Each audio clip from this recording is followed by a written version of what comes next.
Aktibong nakiisa ang mga tauhan ng Abra-PNP sa isinagawang Government Outreach Day na ginanap sa bayan ng Lagayan, Abra upang maihatid ang iba't ibang serbisyong pampamahalaan sa mga mamamayan, lalo na sa mga liblib na lugar.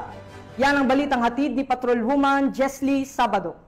Sa PNP Abra kasama ang iba't ibang national support units sa isang outreach program na inilunsad ng pamahalaang panlalawigan ng Abra na may temang pagdadala ng napapanahon at angkop na tulong at serbisyo mula sa pamahalaan.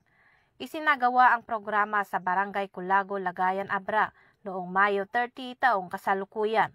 Layunin ng nasabing aktibidad na maihatid ang mga pangunahing serbisyo ng pamahalaan sa mga malalayong lugar at iparamdam sa mga mamamayan ang presensya, malasakit at suporta ng gobyerno.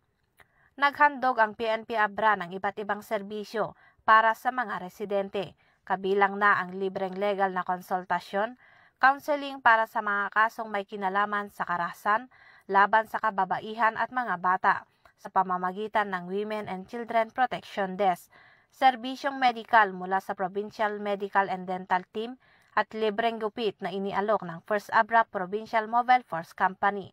Samantala, tiniyak naman ng mga tauhan ng Lagayan Municipal Police Station ang kaayusan at seguridad sa buong takbo ng programa. Mula dito sa Region Cordillera, ako yung PNN correspondent, Patrolwoman Jesly Sabado, alagad ng batas, taga-taguyod ng Balitang Pulis.